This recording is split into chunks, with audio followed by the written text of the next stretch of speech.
Okay, let's start. Okay, I would like to introduce myself first of all. I'm chairman today. It was debut as chairman for me. Okay, and I graduated at Saratov State University. Firstly, I have received diploma of engineer physicist, and then I have received both candidate of science and doctor of science from Saratov State University. I was a postdoc at Max Planck Institute in group headed by Professor Helmut Mewald, and my research interests is related to the physics of colloids and interfaces, biophysics, and biophotonics. And now I'm professor at Photonics Center and head of Biophotonics Lab. And next, it's my pleasure to introduce your Professor Alexander Karsunsky. Alexander received his degree of Doctor of Philosophy, PhD from Merton College, Oxford. And his research interest mostly related to the study of mechanical properties and morphology of different type of materials. And now Professor Karsunsky is professor at Center of Digital Engineering, Skoltech, and he's also professor emeritus at University of Oxford, and also professor, it's a small advertisement, Professor Karsunsky is editor-in-chief for Materials and Design journal, Elsevier. Next member of our jury, Professor Alexey Yashenok. Alexey Yashenok is associate professor of biophotonics group at Skoltech, and he graduated at Saratov State. He received a PhD degree in physics and Doctor of Science in biophysics, and he worked as a postdoc in Queen Mary University of London, Max Planck Institute of Colloids and Interface Science, and he was a group leader at Lab Remote Controlled Theranostic Systems. Also, he was a holder of Alexander von Humboldt Foundation scholarship. Next one, it's Professor Ayrat Daimiev. Professor Daimiev received his PhD degree in physical chemistry from Kazan University and Doctor of Science degree in 2022 in chemistry at the same university, I guess. And also he was working as postdoc at Rice University. And I guess that Professor Daimiev research interest is very close to the PhD thesis of Ilya Novikov. He focused on the chemistry and physics of carbon nanomaterials. And now Professor Ayrat Daimiev is a leading research fellow at Kazan Federal University. And next, our jury member is Professor Zhu from Hangzhou University. And Professor Zhu got his bachelor and master degrees in applied chemistry in Nanshan University, China, and PhD degree in polymer chemistry and physics in Shanghun Institute of Applied Chemistry. And he held postdoc research position at University of Leuven and University of Memphis. And since 2010, he was an associate professor at State Laboratory of Polymer Physics and Chemistry. And research interest of Professor Zhu is related to the polymer science, including the nanocomposite, soft electronics devices based on them, and also mechanical and temperature sensors. Okay, next, our jury member is Associate Professor Il from Sangwon University, South Korea. And Professor John got his bachelor and master degrees in chemistry at Oxford University. And after graduation in 2008, he worked as a senior researcher at LG Company.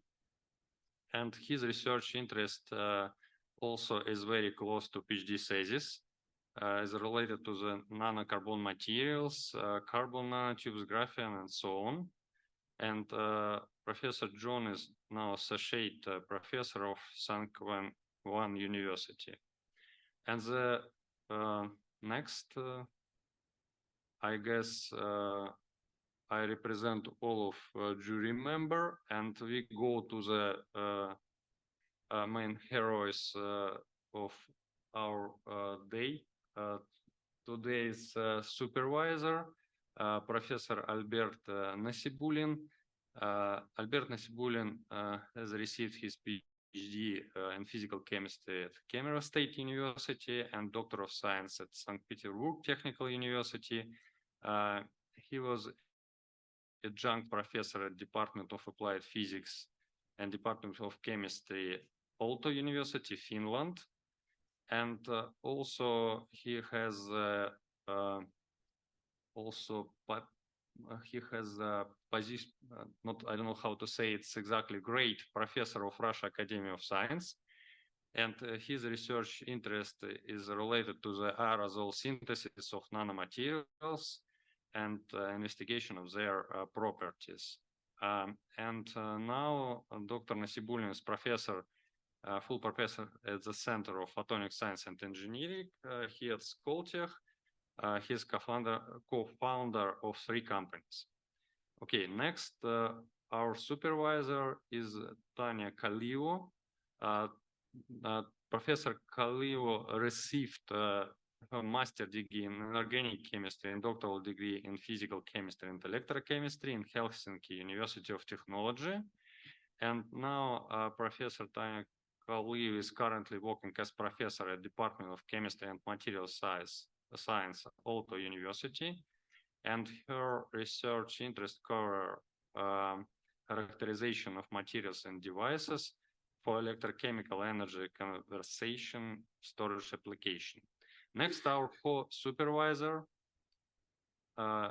is Assistant Professor Dmitry Krasnikov. Dmitry graduated from Novosibirsk State University and got his PhD in chemistry, kinetic and catalysis at Boryskov Institute of Catalysis. Since 2017, he has been working in the lab of nanomaterials. And Dmitry is specialist in the field of physical chemistry, aerosol science, catalysis. And okay, next, last but not least, co-supervisor, Assistant Professor Fyodor Fedorov.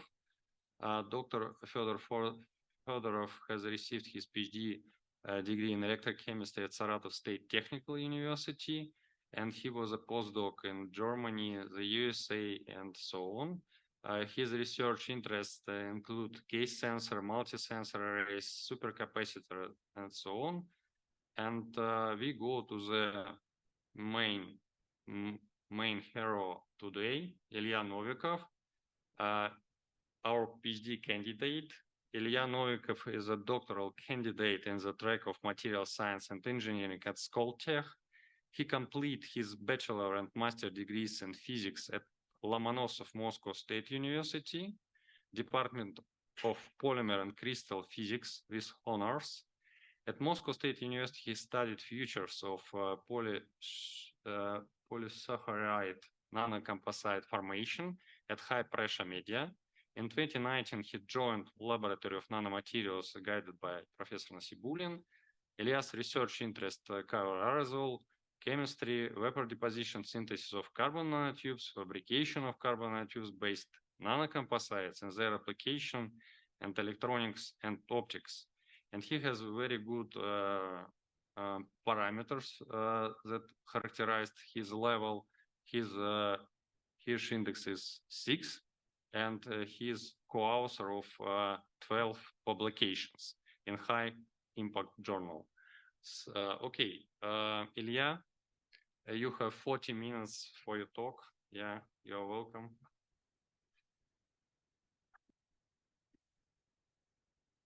So, Ilya, please share your screen.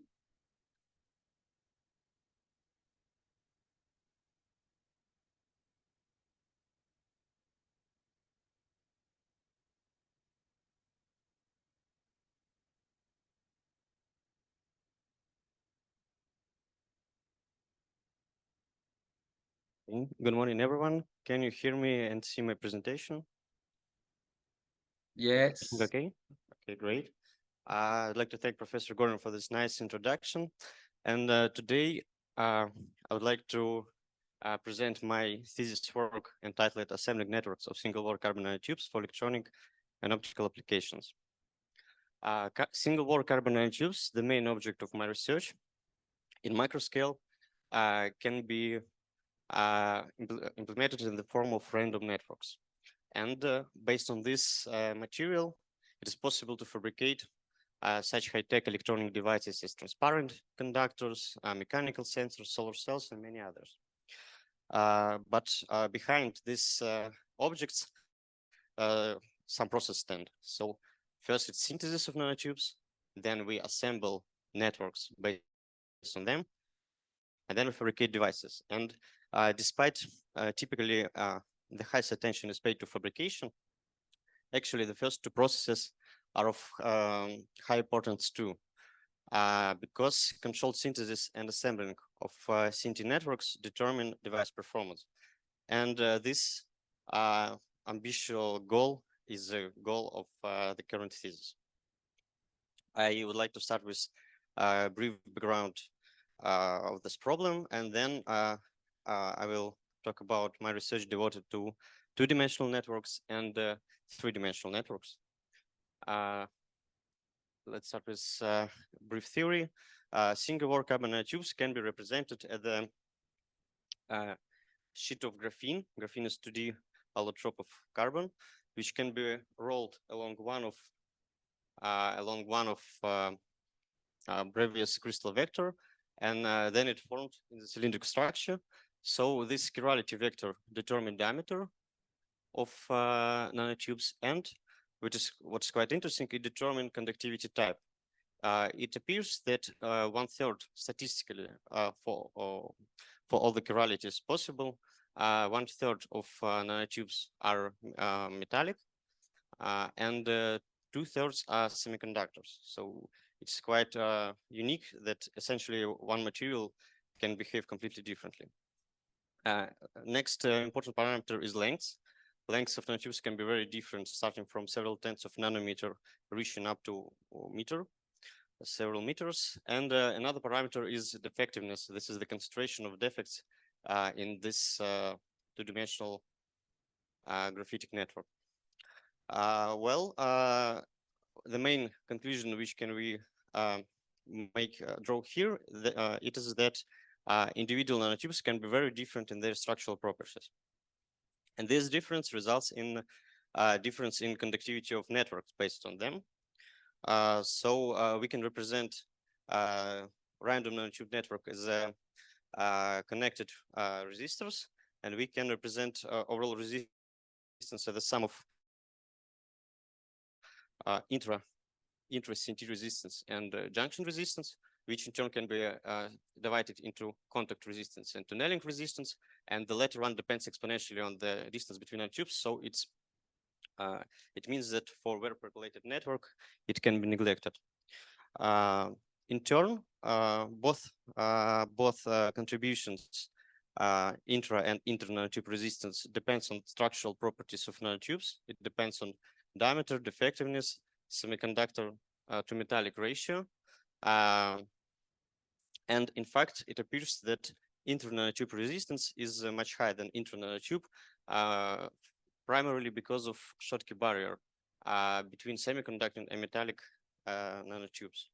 And as a result, it yields such feature that lengths of nanotubes determine its conductivity too, as well as bonding degree. Bonding degree is a parameter which can be presented as a number of nanotubes form one thick bundle. So we have several parameters affecting 2D network, and macroscale implementation of 2D CNT network is thin CNT film. It's some simplification because, in fact, CNT film can be very different in thickness. You can see on the slide images of these films with different thickness in nanometers, but let's say below 1 micrometer, such films are transparent.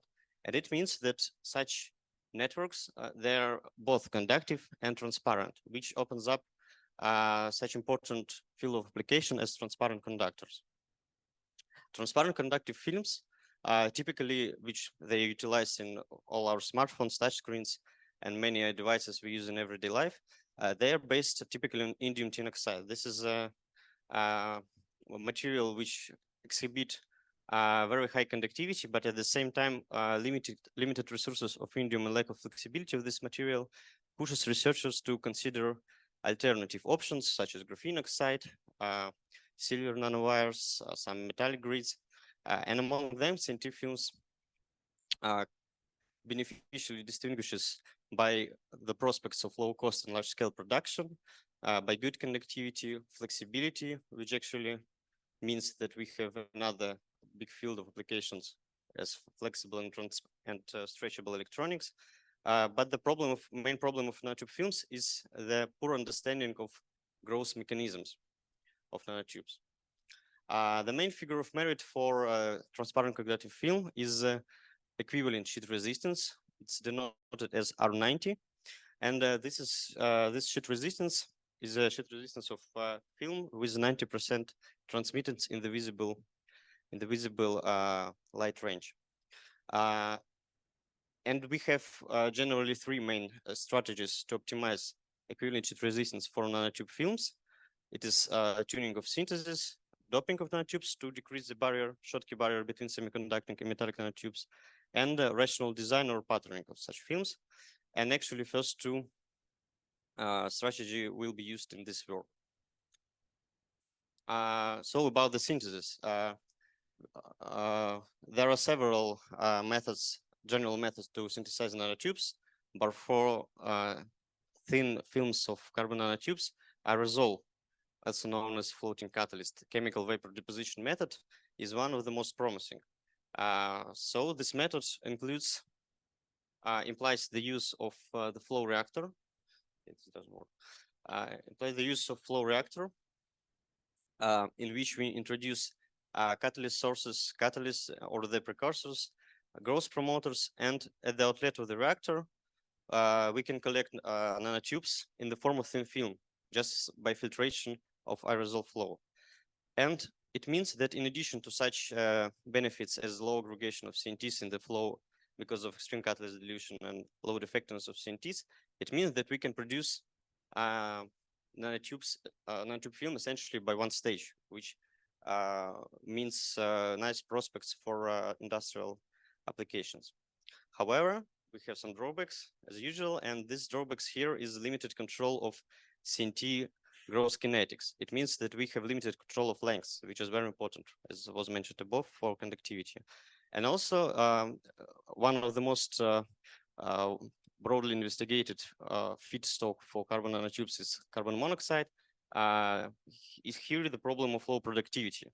So some problems still takes place, and it will be try to be solved in this work. Let's move to three-dimensional networks. And in practice, the broadest, the most widespread implementation of such 3D networks is networks within polymer matrix. So essentially, it's CNT polymer nanocomposites. And this material is very interesting because we have such a crucial parameter as a percolation threshold. This is a critical concentration starting from which nanocomposite became conductive.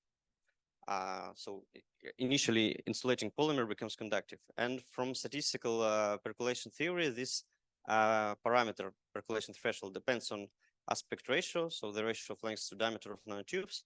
And as generally, we produce such nanocomposites by adding CNTs in insulating polymer. It means that polymer-based material acquire brand new properties such as antistatic properties, electromagnetic interference shielding, and piezoresistivity or strain sensing, which means that by stretching of nanocomposite, we deform CNT network, which results in crucial change in its resistivity. So nanocomposite conductivity depends on aspect ratio, and in practice, it depends on dispersion degree, because in first approximation, the high dispersion degree of CNTs in polymer, the lower percolation threshold we can achieve. But longer nanotubes are more difficult to disperse, so it means that some golden middle is needed for this fabrication. And as we talk about fabrication methods, there are three general groups: the solution blending, melt mixing, and in situ polymerization methods. And in fact, some modification of solution blending, namely coagulation precipitation or anti-solvent phase separation, is not so widely used, but it allows immediate nanocomposite formation. It means that nanotubes can freeze immediately in polymer structure, which is very beneficial to suppress reagglomeration of nanotubes in polymer. And as we talk about fabrication, also we need to mention raw materials used for such fabrication, for such nanocomposite fabrication.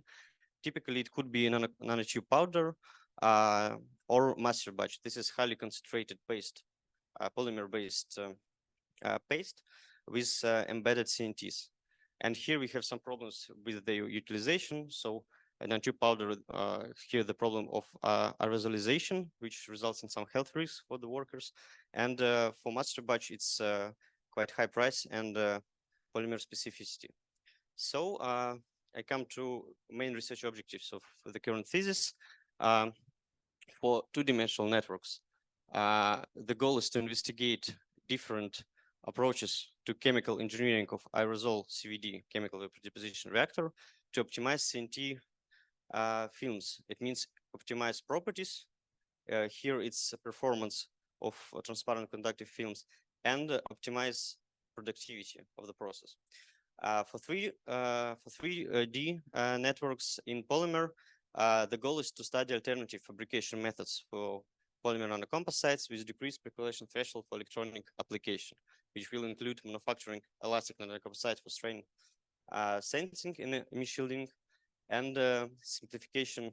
The next goal is to simplify existing methods for fabrication by the proposition of alternative forms of CNTs. Let's start with 2D networks. So in this work, for the synthesis, aerosol chemical vapor deposition reactor was used based on carbon monoxide. It means that carbon is released by means of the Boudouard reaction. Here, ferrocene is used as an iron catalyst precursor, around 900 up to 1000 degrees C is operation temperature. Carbon dioxide and hydrogen used as a growth promoters, and all the concentrations are controlled by mass flow controllers. These devices control the flow rate of gases supply, and collected product, CNT film, can be then transferred by dry process to glass, which for subsequent tests.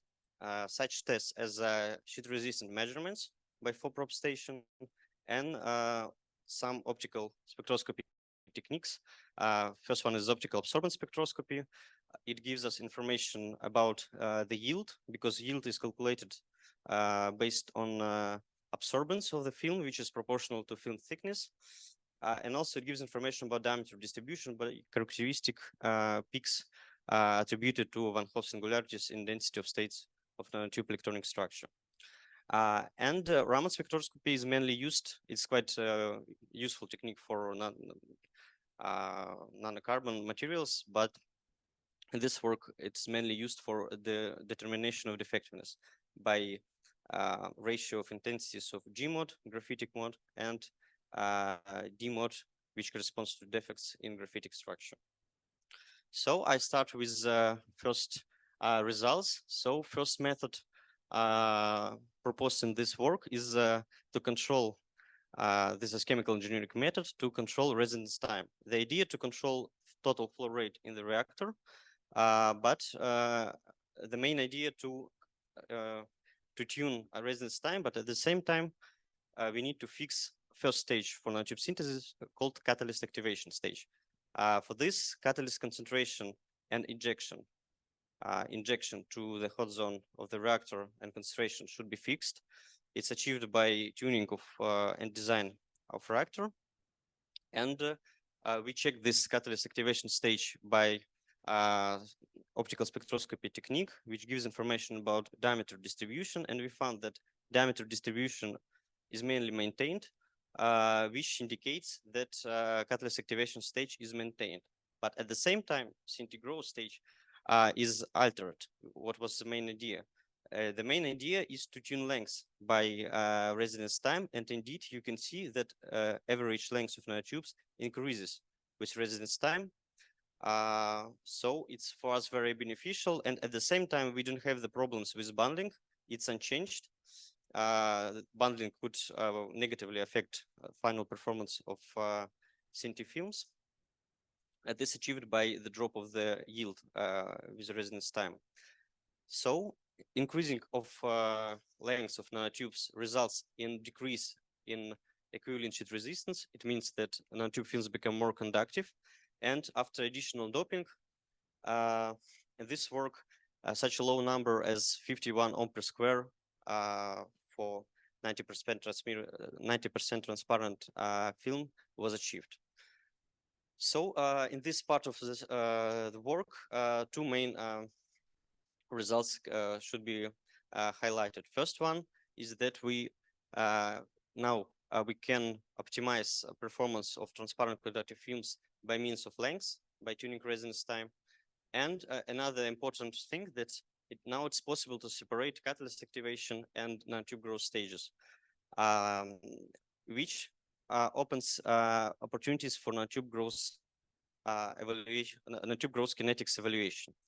This is a significant problem because it's always needed to be known before reactor scaling. Reactor scaling is important for further industrial production. And in fact, typically researchers obtain nanotubes at different residence times and measure their lengths, which is quite routine for the current method. And the idea was the following: can we use conductivity as a parameter of nanotube kinetics?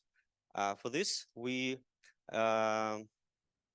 measure all the structural parameters for the CNT films, their dependencies on residence time. You can see it on the contour plots, but also we tune synthesis environment by tuning CO2 concentration.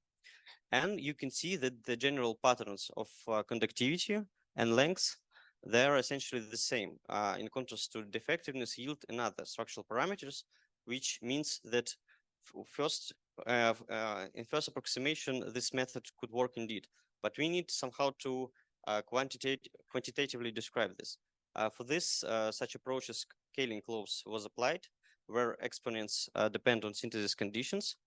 And if you plot the same dependencies in log-log scales, you can see that indeed conductivity and length essentially depends the same on residence time at different CO2 concentration, which is additionally highlighted by the dependencies of exponents on the conditions, CO2 concentration. You can notice that identical exponent for defectiveness and for bundling behave differently. So the other factors contributing conductivity does not deteriorate the idea. So indeed, conductivity dependencies on residence time can be used to estimate kinetics of nanotube growth. And another problem, as was mentioned, is productivity of the synthesis. And here it was suggested to be solved by addition of hydrogen. The idea is the following: we could have another carbon feeding reaction by carbon monoxide hydrogenation.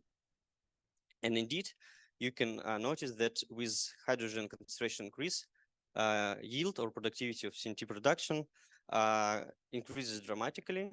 We observe 15-fold increase in the yield, but at the same time, conductivity is kept constant. It means that here it was able to achieve improved balance of productivity to conductivity. But at the same time, high temperature regime was studied as well. And here the picture is different. We could observe slight, well, not so slight, but less prominent increase in productivity by 3 times. But at the same time, conductivity of the film increases. And this was quite curious pattern. And as was further found, it's the reasons behind this is different CNT growth limiting stages at different temperatures. So essentially, at low temperature regime, hydrogen affect catalyst activation stage, which results in enhanced catalyst activation degree, which means we have more nanotubes with hydrogen. And at high temperature, we have affected growth rate stage. So it means now we have longer nanotubes. So both are beneficial. And in addition to study of hydrogen effect, in this study, I was found the different rate limiting stages for CNT growth. So summing up for this part of 2D networks, three main achievements could be distinguished. First one is the method devoted to residence time control, which allowed improved performance of the film as a transparent conductors, and also it allowed to separate catalyst activation and tube growth stages. Besides, this achievement was used to develop a new fast method for evaluation of tube growth kinetics, and also by use of hydrogen, I was able to achieve 15-fold increase in the synthesis productivity without deterioration of properties. So after proposition of several methods to improvement in assembling CNT networks in 2D network, I moved to 3D configuration in polymer, but for 3D networks in polymer nanocomposites, much more nanotubes are needed. So commercial CNTs with moderated aspect ratio were used. And here two general goals was stated. First one is to tune properties of nanocomposites, elastic for this purpose. Elastic nanocomposites were fabricated, which could be utilized in soft electronic applications. And here I use coagulation precipitation method. As was mentioned above, it's quite beneficial for immediate nanocomposite formation, which could be beneficial for CNT dispersion in polymer. And another goal to tune production of, to tune fabrication of nanocomposites.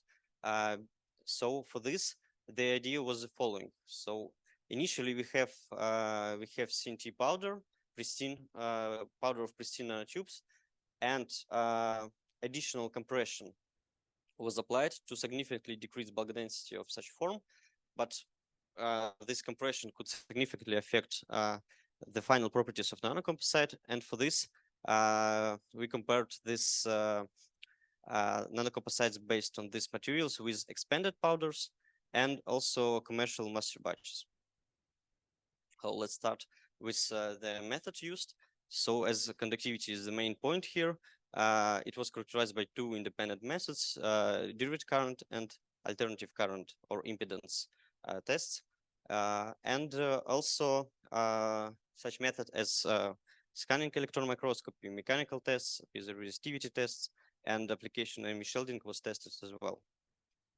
So first thing is about elastic nanocomposites for tuning of their properties. And for this, yes, as was mentioned above, coagulation precipitation method was combined with commercial CNTs with moderate aspect ratio.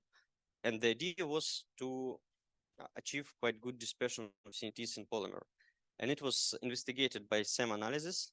And so from such a method, we could observe that indeed CNTs distributed evenly in polymer matrix until the highest concentration, well, quite big agglomerates can be observed, which was explained by high affinity of polymer to nanotubes, nanotube walls. And so we have quite good dispersion, and the question, will it work for conductivity? And indeed, it was found that for such nanocomposites, we have ultra low percolation threshold of 6 thousandths of 8%. It can be noted by general percolation dependencies, but also it can be noted by frequency dependencies of conductivity on frequency. And you can observe frequency dependent region, which indicates that percolated network of CNTs is already formed. So we have good prerequisites for electronic applications. And such applications was strain sensing tests it was found that such nanocomposites have very high gauge factor of 82 at 0.05%. And also it was tested for image shielding efficiency. It was found that we could achieve 20 decibel per millimeter of sample thickness in terahertz range. And these results are state of the art for the field. I mean, the performance achieved at the lowest concentration possible. So after tuning the properties of nanocomposite, I started to work on optimizing the production. So as I mentioned, briquettes form was used, but before starting synthesizing, it was necessary to study these powders. And by SEM analysis, we don't observe significant differences in microstructure, and it is supported by BAT tests. We have essentially the same specific surface area of such powders, despite huge differences in bulk density, and also the effectiveness, which could be different because of additional procedures, essentially is the same. So no difference in the CNT powders except their bulk density. So will it result in the same performance of nanocomposite? And indeed, it resulted. You can observe similar percolation curves, dependencies of conductivity of the nanocomposites on concentration of nanotubes. There's the same for all 4 different types of powders. And again, ultra low percolation thresholds were found, even lower than for polyurethane. So the main finding here that there's dependencies essentially the same. It means that such briquettes can be used instead of pristine powders. They are more easily to work with, but at the same time, they have some advantages over master batches, which are currently used for the industry. So we believe that this work could contribute to nanocomposite production. So concluding this part for 3D networks and polymer, the following achievements were reached, namely new method to fabrication of CNT polyurethane nanocomposites by use of coagulation precipitation and moderate length nanotubes was proposed, which resulted in ultra low percolation threshold and as a result state-of-the-art performance in soft electronic applications. And in addition, a new method to simplification of nanocomposite production by use of briquettes was proposed too. So in this thesis work, general conclusions will be the following. So first, new method for chemical engineering of aerosol CVD reactor was proposed. This method is based on residence time tuning, which results in the adjustment of CNT lengths, and as a result, very low equivalent sheet resistance. And also, it was able to achieve different catalyst activation, to separate catalyst activation in nanotube growth stages.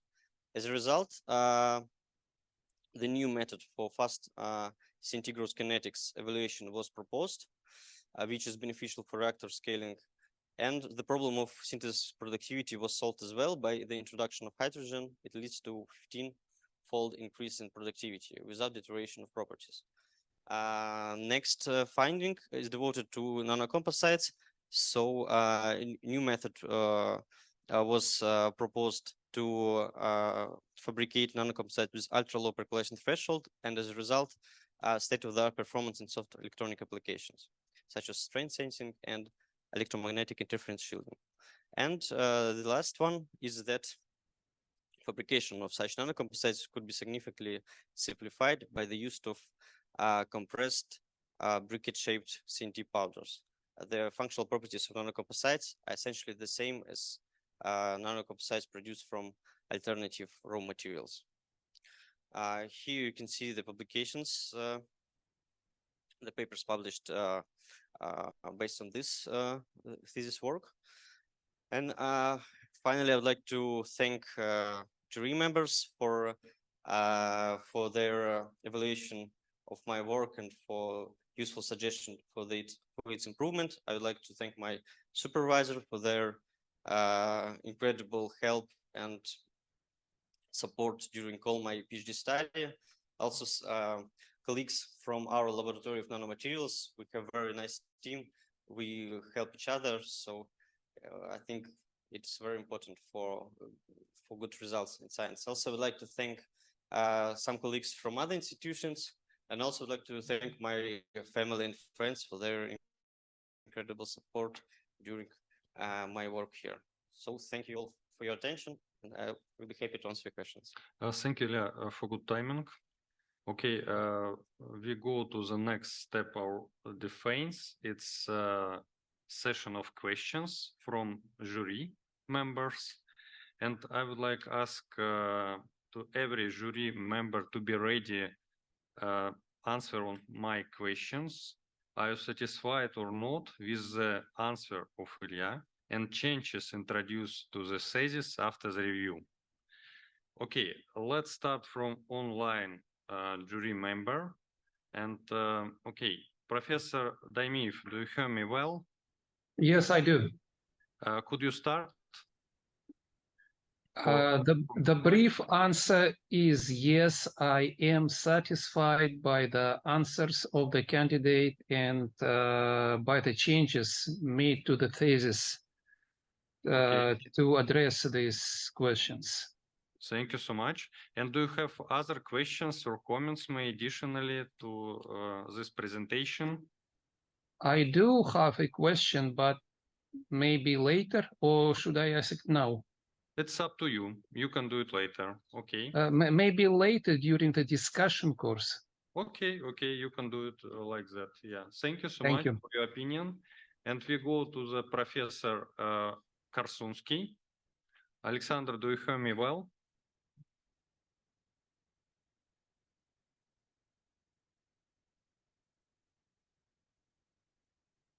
Okay. Okay. I guess Elena will help to this connection, and we go to the other jury member, Professor Zhu. Do you hear me well? Yes. Okay. Do you have any questions or comments? No.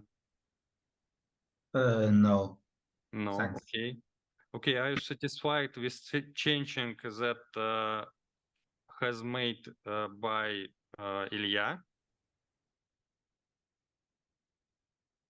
Because you have done some comments and questions, and Ilya answered on your comments and questions. Are you satisfied? Sorry. Do you hear me well? Professor Zhu? Yes. You are talking to me. Yes, I am certified for his correction and reply. So I also will have some questions during the discussion. Okay. Session. Yes. Okay. Thank you so much. We go to the next our jury member. It's Professor John. Do you hear me well, Professor John? Yep, I can hear you. Okay. Do you have questions or comments to this talk? Well, I think Ilya obviously did really, really well. I can clearly see the layout and the logic flow of the work that he did. I think his presentation really well, really good and easy to understand and follow. I'm also quite satisfied with the answers that he provided regarding my comments. And I think his thesis definitely has been revised to a satisfaction. And I do have maybe like many comments or questions, but do you think it's better to ask him now or? Yes, you can do it now. Yeah, okay, if you're ready, you can do it now. If right, not, so yeah, I am. So I've made some notes. So So I think while Ilya's work is very good in a way that I can see that he was very clear on what he has optimized and how he what he did and the problems and the goal have been identified pretty well. But then it was quite difficult to see a sort of killer novelty in his work. While I can see that what he's done is probably new, but you know, it wasn't like I couldn't really see like very wow kind of factor, you know, novelty in his work. And having said that, in relation to that, maybe some of the methods that he claimed, which was new, such as that he said like his new methods of controlling the length was apparently one of the factors that led to higher performance in his two-dimensional carbon nanotube products. But then it wasn't really clear what kind of method he used. And for example, things like he said he introduced hydrogen, but it wasn't really clear whether conventional methods you know, also use hydrogen, or whether it was totally the first time for him to use hydrogen. It wasn't really clear. So maybe I want to ask Ilya if you know, like introducing hydrogen has been done before, or whether it was like totally new approach. Okay, Ilya, are you ready? Thank you, Professor John, for such a high evaluation of this work. And yeah, thank you for this raising this question about the novelty. Indeed, maybe it was not so brightly supported, brightly highlighted in this presentation. So, sorry, I skipped the slide I need to show. Yes. You're right, indeed. For CO carbon monoxide based aerosol synthesis, such growth promoters as CO2 and hydrogen was indeed quite sometimes used. Here, CO2 is used much more frequently because it's believed that weak oxidants are more beneficial for growth of nanotubes, and hydrogen is reductant here. But indeed, some works were published about use of hydrogen, but they didn't. First,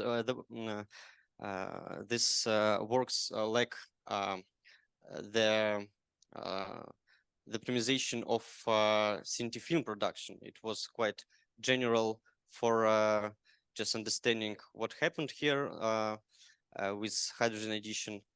So that's first reason. And then detailed investigation, such as catalyst activation growth stages, was not studied. So typically this work, this quite old work, they claim that hydrogen could be beneficial, but so this investigation should be conducted further. And in this work, the new things was that first we were able to quantitatively estimate this effect on the yield, which was not published before. And moreover, this increase of the yield is, for the knowledge of the authors, is the highest compared to other growth promoters used, to ethylene, to CO2. So this is the most useful promoter for increasing the yield. And in addition, yes, I was not, didn't have enough time to explain everything here. So here I paid special attention to spectroscopy tests to evaluate the shift in diameters, and also by using TEM and SEM macroscopy. This slides can be shown also if you would like. And you also one important thing here is to finding two different temperature regimes, because it was found before, but not the reason behind this was claimed. So here I found different nanotube growth rate stages. For low temperature regimes, it's diffusion of carbon through the catalyst, and for high temperature regime, it's CO dissociation on the surface of catalyst particles. So it's like additional finding here just to study hydrogen effect.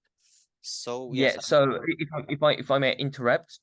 So on this slide, also, so I am saying that what your approach, what you have done, is not great. It is, I think, definitely worth, and I can understand that it has not been studied maybe in details that you have studied it. So from on this slide, what you are claiming is that the high temperature regime and with hydrogen, right, that maybe produces longer carbon nanotubes with more uniform diameters, or maybe higher quality, right? Is that what you're claiming, right? Yes, yeah, indeed. I claim that with at high temperature regimes, CNTs can be they are longer with hydrogen, and it was Right. But then, proved by SEM analysis. Yes. okay, then I think for high quality PhD work or thesis, maybe it's better if you could stress or emphasize more on why I mean, obviously the fact that people have not done this, have not studied this in detail, but also why it was difficult for other people to simply use high temperature regime, or maybe why people could not use hydrogen with higher maybe amount that they used, or even what was challenging for you to when you try to use this new conditions, what was challenging factor, and how you resolved it. If you could maybe, you know, provide that, if you have provided it, then it would have been actually a better, I think, higher quality thesis or whatever the presentation, I think, work. So that's the comment that I would like to give, and I'd like to know. Thank you. Yeah, You know. it's a good idea. It's a valuable comment. Yeah, thank you. Okay. Okay. Okay. Other questions or comments, Professor John? No? I do have a few more questions. So you mentioned golden middle. I think in previous slides you made golden middle or something. That was Yes, it's kind of idiom maybe. I meant that typically for nanocomposites, the problem is CNT dispersion, and yeah, we need high dispersion, but at the same time, longer nanotubes are more difficult to disperse. But at the same time, high aspect ratio is good. So yeah, some optimization of this parameter is needed. Yeah, I mean golden I middle. understand. Okay, yeah, so it's just like the right sort of not golden ratio, but golden sort of common ground is what you're talking about. Golden ratio, right? Yes. And you also used this parameter residence time. Could you elaborate a little more on what you mean by residence time? Yeah, sure. Thank you for this question. Yes, indeed. Well, in first approximation here, residence time is defined as a ratio of reactor horizontal volume divided by the total flow rate. But in fact, in this work, I utilized additionally temperature profile. So because it's not this effects in the tails of temperature profile should be taken into account too, to estimate real residence time. So I used this temperature profile and flow rates and volume of the reactor to estimate this residence time. So generally, it is the time during which catalyst pass through this reactor. Okay. And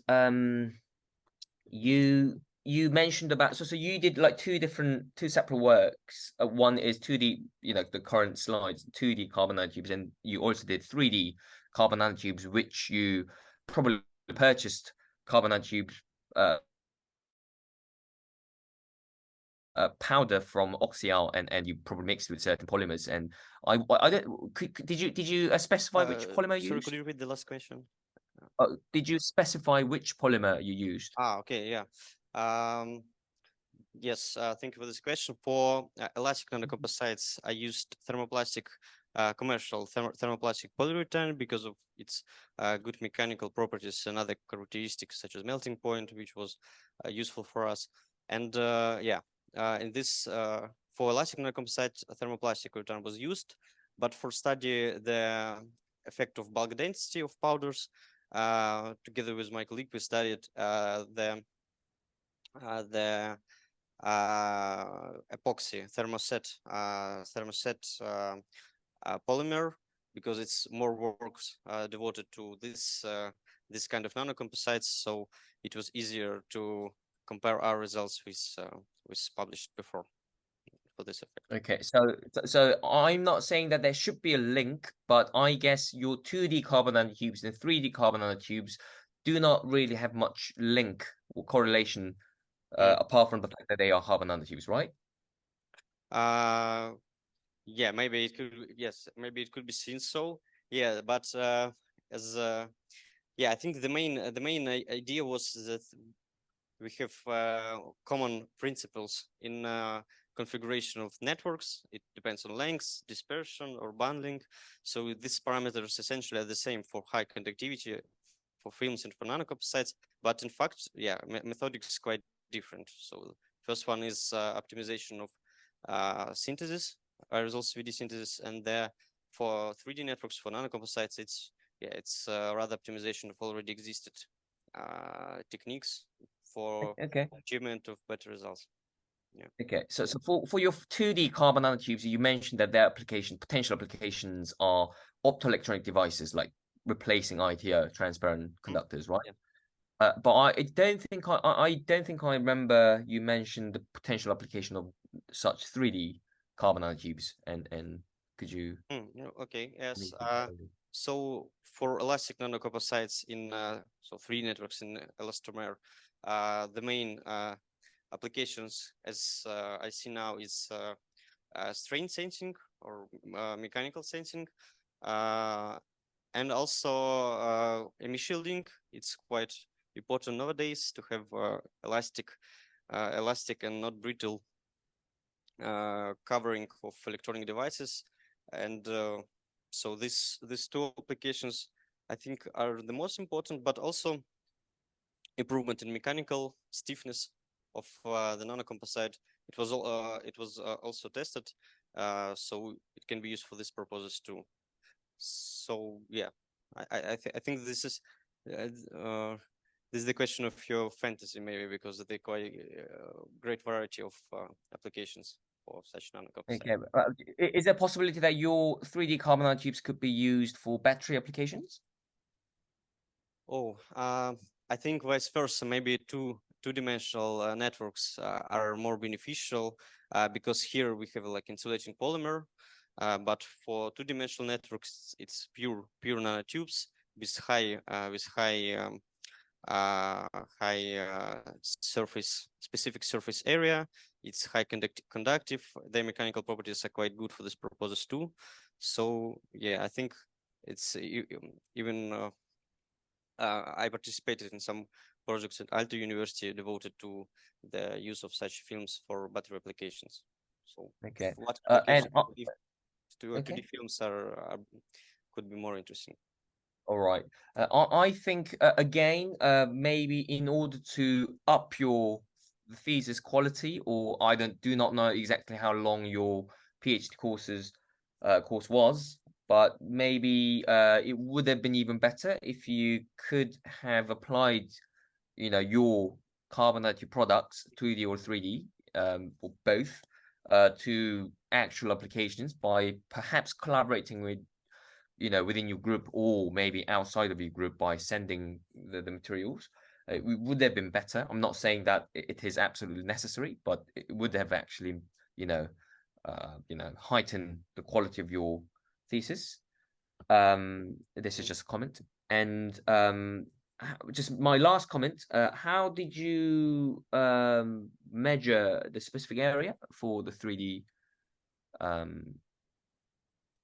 specific surface area? Yeah. Yes, it was done by BET tests, so by nitrogen adsorption desorption curves, liquid nitrogen. So yeah, it's quite I believe it's quite standard technique to estimate specific surface area for powders, for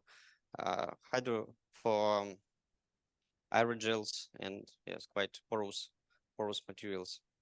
Yeah. Okay. Why is the data? Why is there no data for MB?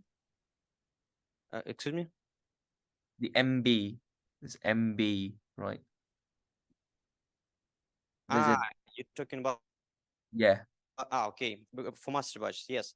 Because thank you for this question. Yes, because master batch is already it's prepared product from manufacturer. It's just concentrated paste. So nanotubes are already embedded in polymer matrix.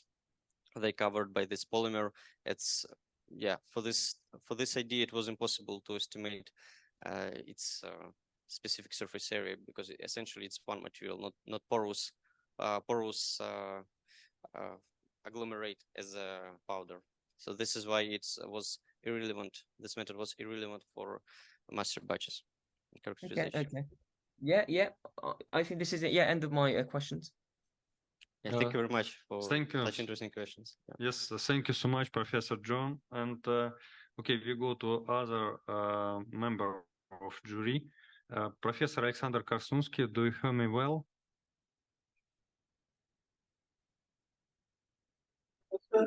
Yes. Can you hear me? Yes, yeah, good. Very well. Do you have any questions or comments? Well, thank you very much for the presentation. My apologies for flaky connection.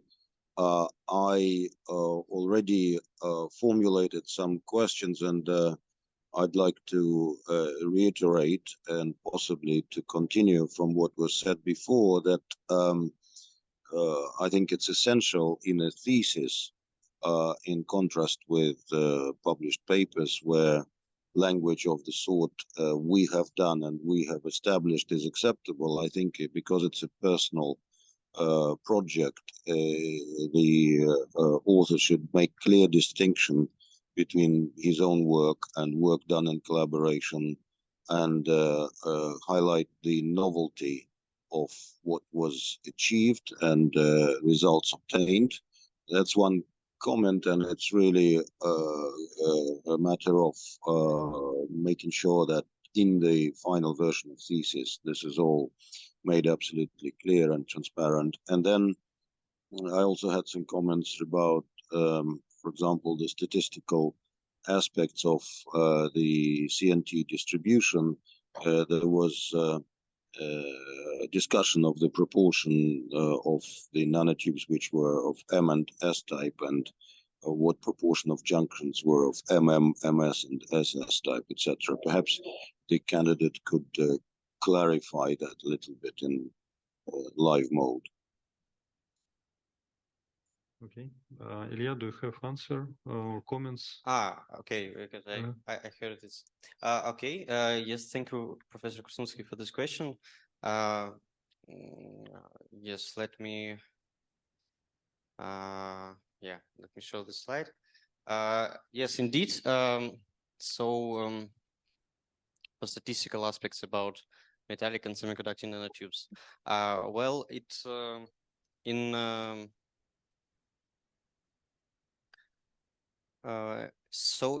fact,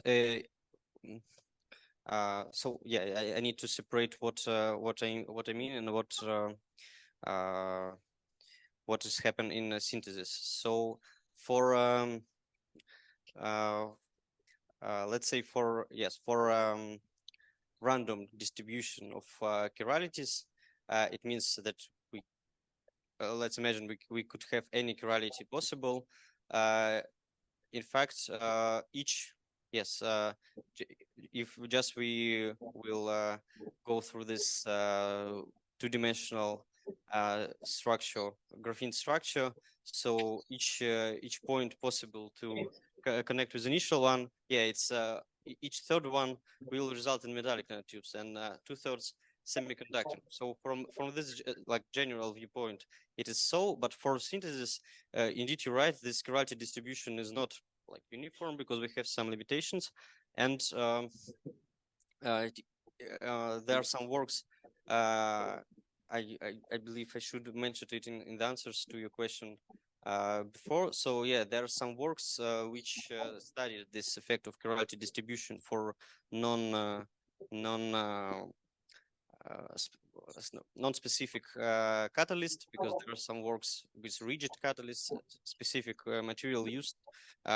For these works, chirality distribution could be very limited, and indeed ratio of metallic to semiconductor nanotubes could be significantly changed. But for ferrocene as iron precursor and for iron nanoparticles, it was repeatedly shown that we have quite many. So we, let's say, have up to 15, 20 chiralities, and for this chirality distribution, the proportion achieved from general understanding, so it's reached 2. So essentially, yeah, we believe for this method, semiconducting to metallic ratio is not altered from general distribution.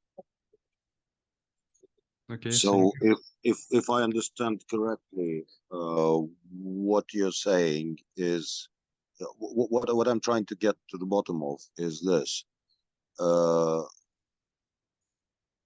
Was there any attempt to evaluate the proportion of metallic and semiconducting nanotubes in the result of your synthesis? And then perhaps it's obvious, but maybe I missed it, knowing which proportion of each kind you have, does it automatically follow which proportion of contacts is of the 3 types that I mentioned? Is that an obvious statistical conclusion? Okay, thank you for the first question. Indeed, it was so as a result CVD method is quite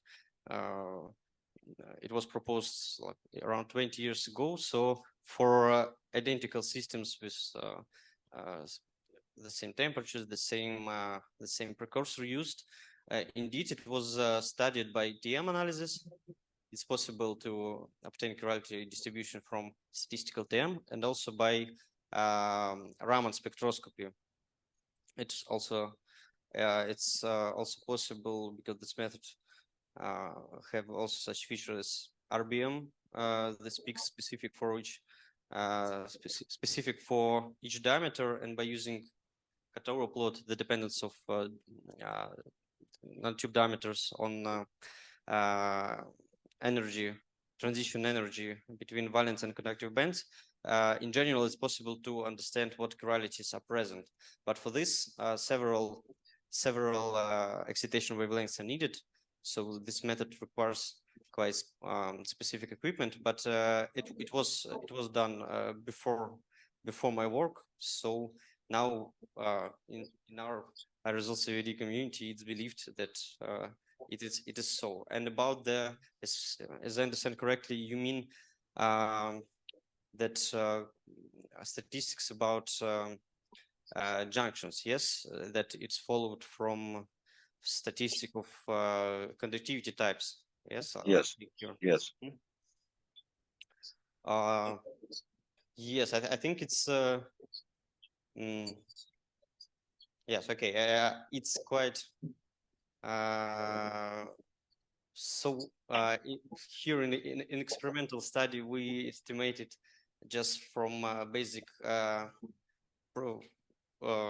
how to say basic probabilities. So what probability of metallic nanotube, if it's 1/3 to meet another one, so 1 divided by 9, and so if we estimate all the possible situations, it will appear that 4/9 of junctions are between semiconducting and metallic, which is mean that almost half of the junctions are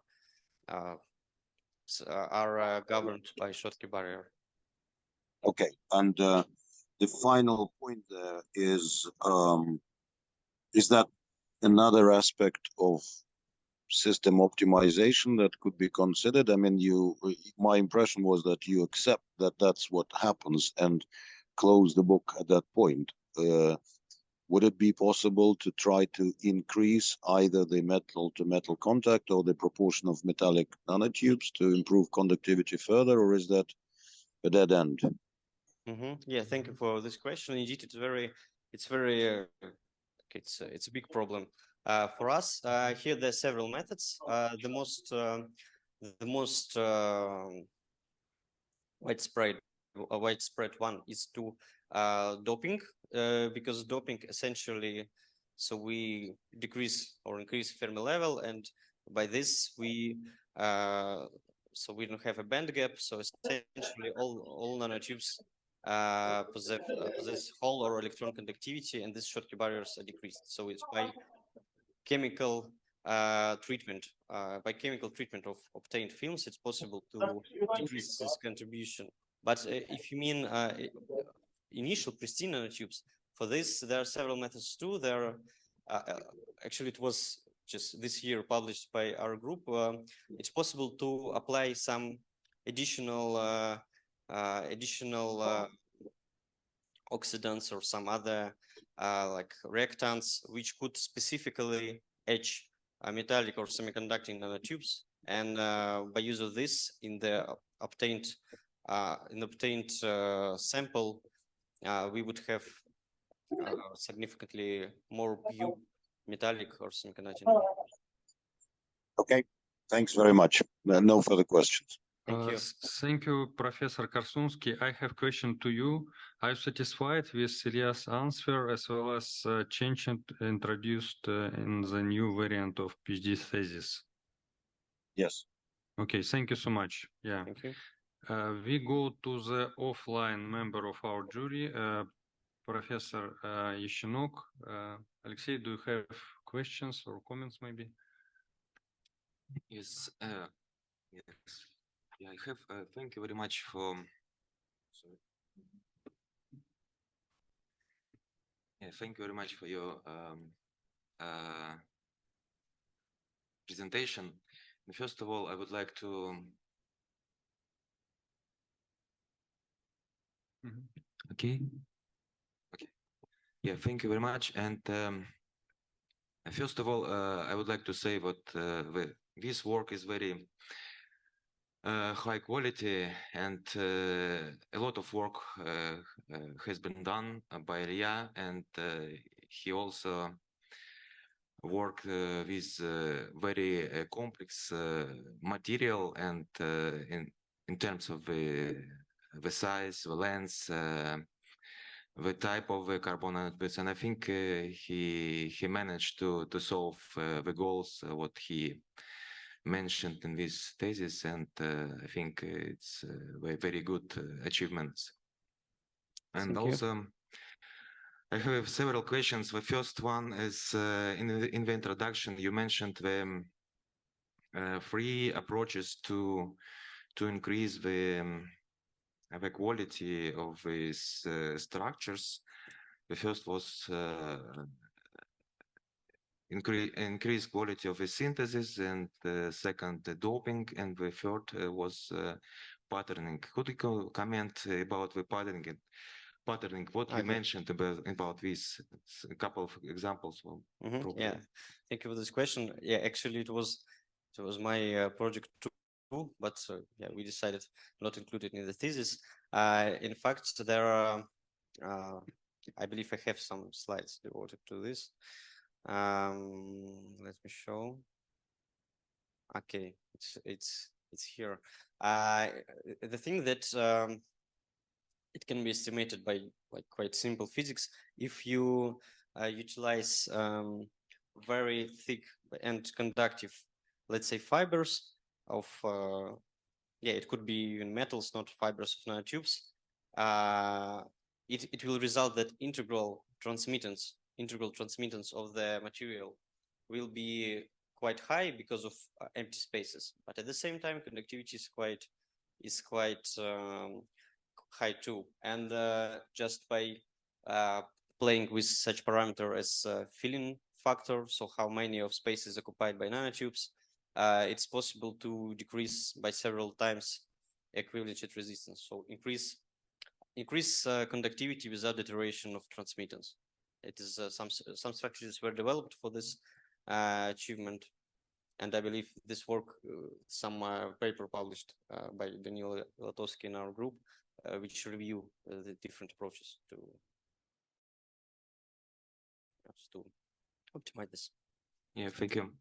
Yeah, the second question is about probably technical questions about the Raman measurements. How did you measure this? Essentially, you have a big samples, I mean, or three-dimensional, two-dimensional, and how did you measure this point by point, just to estimate the quality of this, or just making images of these samples? Yeah, it was point by point. It was from 3 to 5 like points to the sample. Then it was averaged. This ratio of G to D modes were averaged, and so mean value was used for further analysis of the results.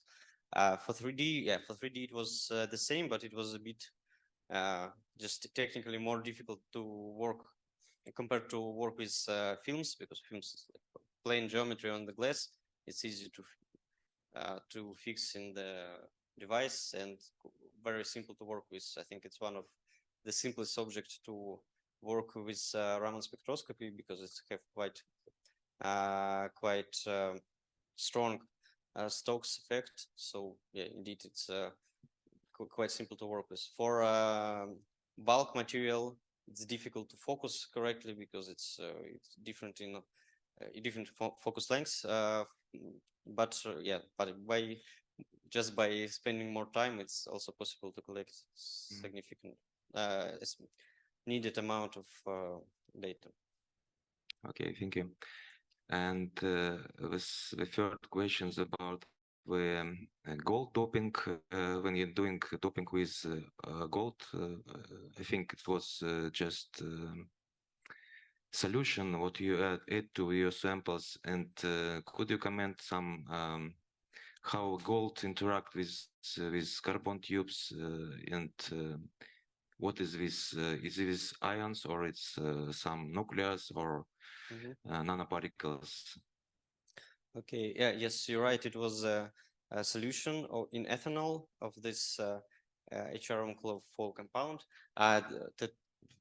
tetrafluoric auric acid, and yes, it was so nanotube film was subjected to this solution by deep coating method, and so then it is like it was studied by our group before. It's this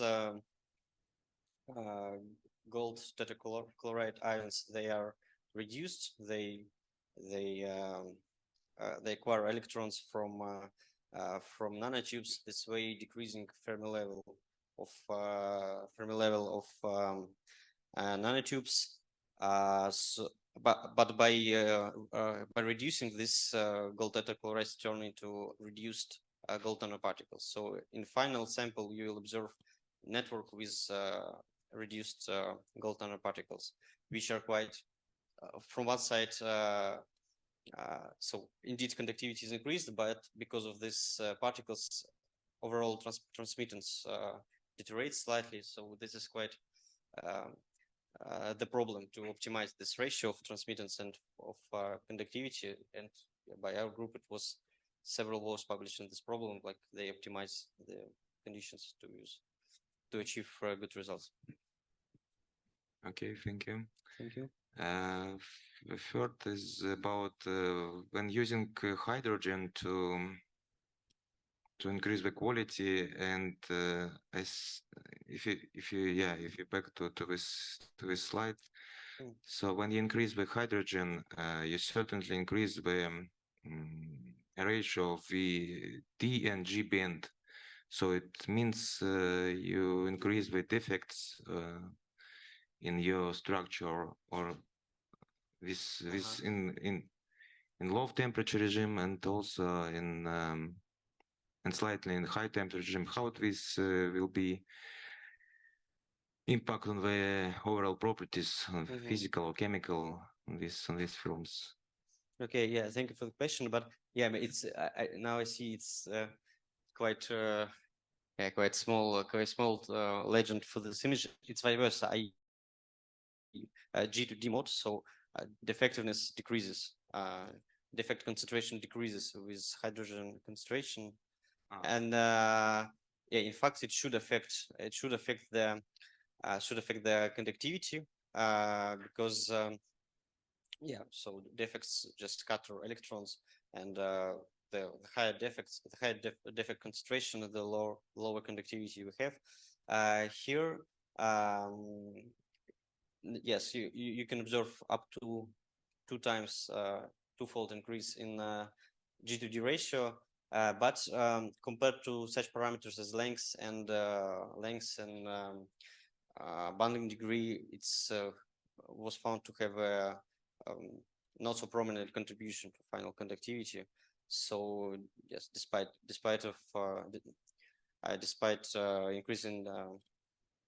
increase in quality, let's say crystallinity, conductivity did not change much because of bundling. Yeah. So okay, and the fifth question about this, the slide number 6, when you consider the resistance, overall resistance, and split in several types of resistance. I'm wondering if you could mention about the defects. If you have the defects in this in overall films, how you can consider in the resistance of, especially for the semiconductor nanotubes, I mean, on the surface or whatever. So some dislocation could be happened in this film, and how you considering this overall resistance. Yeah, thank you for this question. Yeah, in fact, we consider that defects should mostly contribute to the intra-CNT conductivity. So not junctions, but rather intra-CNT conductivity. And yes, indeed, it could be dislocations, it could be some functionalization, some oxidation, different kind of defects could happen. I think defects are crucial for photoluminescence tests because it's crucial for this one. For conductivity, it has some impact too, because it was, I believe, in works of by our colleagues, when all the other parameters are fixed.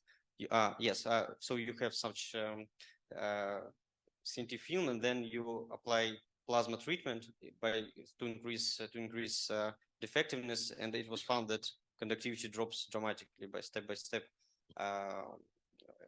by exposure time in plasma. So finally, yes,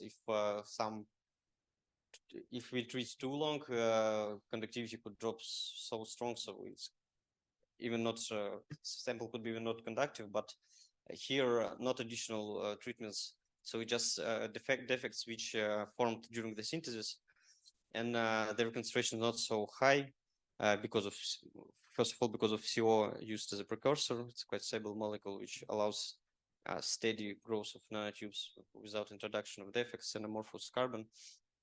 And yeah, it has minor contribution compared to length in our case. Okay, thank you. Thank you very much. Yeah, I'm so satisfied with this question, and I finished. Yeah, thank you. Okay, thank you. Okay, let me also ask, for the first, could you show the slide number 14? And we see IBM peak, and as usual, I see for single wall carbon nanotubes, we see the 1 RBM peak, and here we have 3. Wow. Do you have any explanation for this? Yes, thank you for this question. Yes, indeed. If we consider one nanotube, it will have or single diameter distribution of nanotubes. They will have one big strong RBM peak, because this position of these peaks depends on diameter. It's like similar to resonator spring. So the thicker nanotubes, the higher frequency for their oscillations out of plane oscillations. But yes, as I mentioned, we have like several. We have some finite distribution of diameters. So there are several diameters of nanotubes, and these diameters gives different peaks. So this is why typically for random distribution of nanotubes, we observe several peaks attributed to different diameters of nanotubes. Okay, thank you so much. Thank you. Next question related to slide 18. And we see some dependence with maximum. and I would like to know your opinion about applicability of experimental design techniques for find real optimum for this one and to decrease the numbers of measurements and so on. What do you think about this? Yes, indeed, it's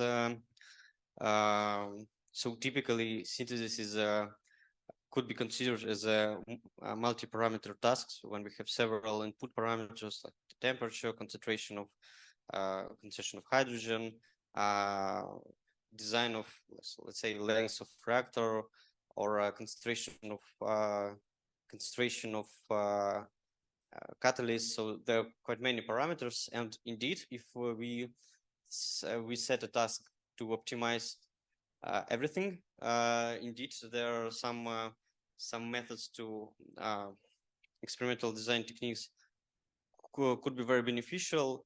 For this purposes, in our lab, some machine learning algorithms were applied, such as artificial networks and support vector regression. In this specific task, all the optimal parameters were found before, and only hydrogen was needed to be tuned. So by varying one parameter, it's quite simple to find an optimum. It's essentially one experiment. But here, yes, two different temperature regimes we found. So essentially, next task could be the optimized temperature and hydrogen together, and then I think for this two-parameter tasks, such optimization could be very beneficial. Okay, thank you, Ilya. And the last but not least questions related to the slide 26.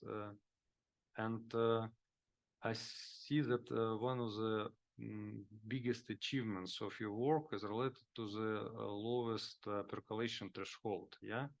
And do you have explanation, and did you compare your data with data obtained by other authors, maybe for same or similar systems? Yes, thank you for this question. Indeed, it's appeared to be very low. It's significantly lower than it would be expected from statistical percolation theory, because it predicts that percolation threshold depends only on aspect ratio, on length, on nanotubes, and for the nanotubes we used, yeah, I think I provided these numbers.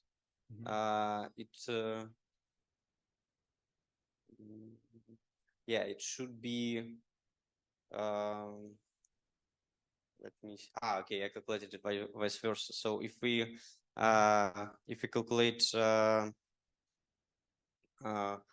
volume, not weight, but volume percentage of percolation threshold, our result is around 4 thousandths of weight of volume percent. Statistics or theory predicts, as far as I remember, 1 order of magnitude higher value, so it's much lower. So I think this is like several points to be addressed. So first one is limitation of the theory. It's based on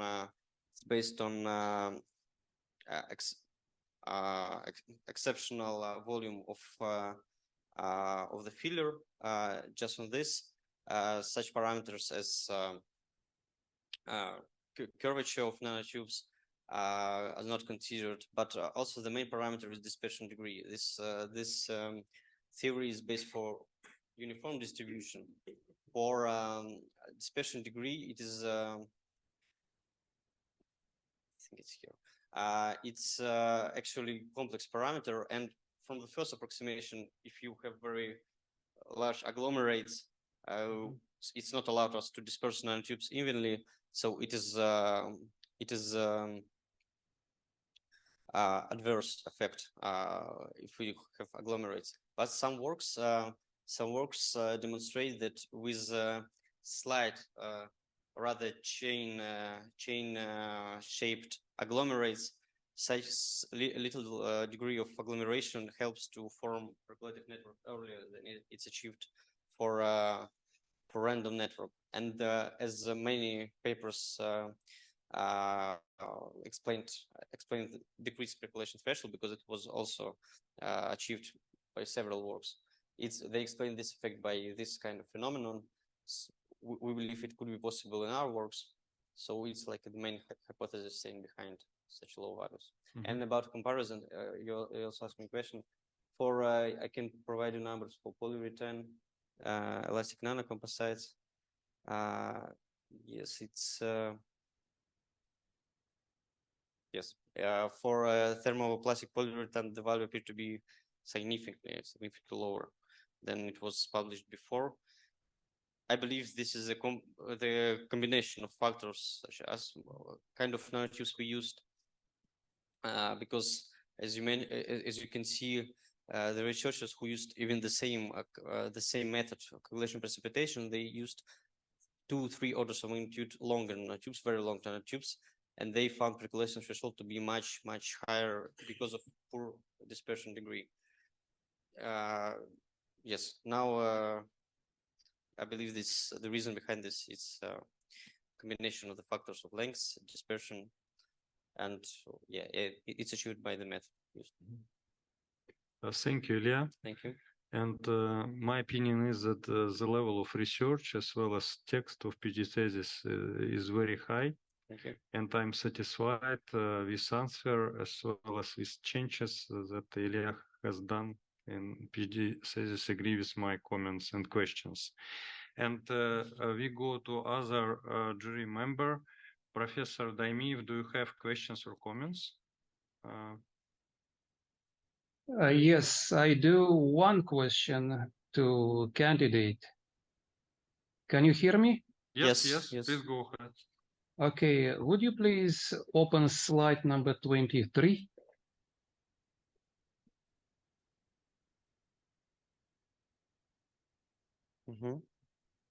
Thank you. This is actually a continuation of the last question of Professor Gorin. In answer to my question, you explained, yes, you showed these two publications by Aguilar et al. And another one where they try to explain the observed phenomena by formation of these, how they call, chains of agglomerates, which miraculously form inside the polymer. My first question, do you believe by yourself that this is possible? Or let me specify, do you believe that this takes place in your case, in your samples, in your research? Okay, this is quite interesting question. Thank you. Well, okay, I would say that it could be different so as I had two objects, polyurethane-based nanocomposites and epoxy-based. I think for epoxy-based ones, indeed, it could be quite possible. I should provide some images of these nanocomposites too. Yeah, yes, I think this one. So in contrast to polyurethane, epoxy, we consider that epoxy do not wet nanotubes so much, and indeed some agglomerations, let's say uniformly distributed by little scale agglomerate are possible, and it was found for the same kind of material, thermoset epoxy material, that it's possible indeed, and even maybe this is the reason behind the fact that epoxy nanocomposites possess lower percolation threshold. It's even lower by several times that we observe for polyurethane. For polyurethane, it's indeed could be complicated by the fact of wetting of polymer. So and by the method, because yes, as I mentioned, the benefits of this method are in the immediate formation of nanocomposite by freezing of the nanotubes in the polymer chain. But as further we prepare the sample by such technique as compression molding under high pressure, so polyurethane is melted again. It's possible that in this stage nanotubes kinetic ability could be higher, so they indeed can form agglomerates because of huge van der Waals interaction between them. It could be possible. According to some analysis, it's very difficult to say. So I predict maybe a question that indeed I can't show you such images. So yes, as I mentioned, it's like the main hypothesis behind, but also we should not forget that theory is quite limited too. So maybe by considering additional factors, the results could be lower and comparable with theory. But yeah, briefly answering your question, I think for epoxy nanocomposites, it could be possible indeed. For polyurethane, the probability of this is lower, but it still can take place, I think. So your answer is that for epoxy composites, you do believe that these chains of agglomerates yes, form in your samples. I think so. I think. Okay, and then let us continue this topic. Can you bring the full version of this slide 23, please? And the question is about the very right graph, yes, which is B. Is this for epoxy or for polyurethane composites? For polyurethane. For polyurethane. Okay. Can you brief a little bit more details on how did you obtain this data, these conductivity values, starting with measurements themselves, the shape of samples, the method used to measure, and how did you end up with these numbers? Okay.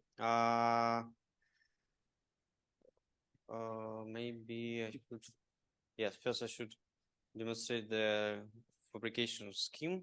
So after a nanocomposite as a sponge deposit is formed, it was milled in liquid nitrogen form to make it rigid. Then it was compressed by hot press in the shape of discs with specific thickness and area. And then such a configuration was used to use impedance techniques. This technique is often used for electrochemistry tests, but also it's valuable for nanocomposite. For this, we use specific coin cell configuration, 2-point configuration when such nanocomposite are fixed within such coin cell with metallic electrodes, and then such a nanocomposite is subjected to impedance tests to applying 200 millivolt in amplitude value of voltage at different frequencies. And then I took the lowest values I observed for 1 Hertz. It is believed to be the same conductivity as it would be found for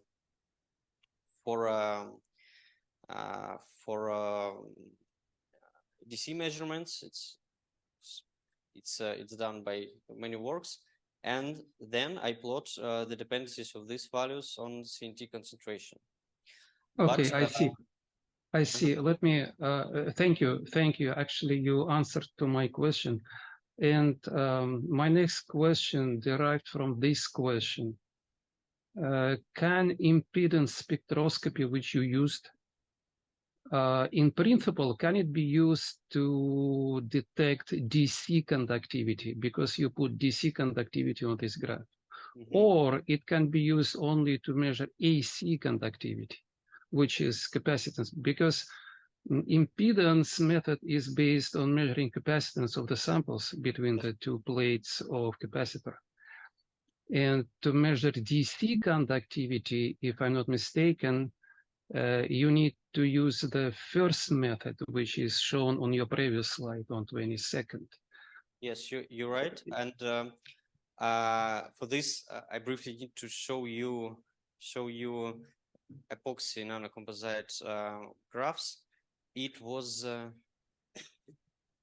we applied both methods for epoxy, just the methods you mentioned, just direct measurements of resistance by multimeter and by impedance. Wait. My question was about graph B on slide 23. And yeah, I asked you, how did you measure, how did you obtain that very data? And you responded that this was measured for polyurethane-based composites with using the impedance method. Yes, you're right. I just wanted to show you the results for epoxy to explain for polyurethane. For epoxy, we compared these values measured by DC measurements and by impedance taken by the lowest frequency, and the results appear to be identical. So we even plotted different percolation threshold, percolation curves obtained from the data from DC measurements and from impedance spectroscopy, and it appeared to be the same. So we believe this method can be used. The problem for DC measurements of polyurethane is in the fact that final conductivity of this nanocomposite is quite low, and it was until highest concentration. It was unfortunately impossible to measure by simple technique, but by using the results from epoxy, which possess high conductivity, I believe that the lowest frequency conductivity, the lowest frequency can be used indeed to determine DC conductivity of nanocomposite. This question actually is very important and critical. And this brings us back to my first question about the chain of agglomerates. Basically, when we speak about DC conductivity, DC conductivity brings us to the actual percolation. So for DC conductivity to be possible, one needs to have the actual physical contact between the inclusions in the polymer matrix.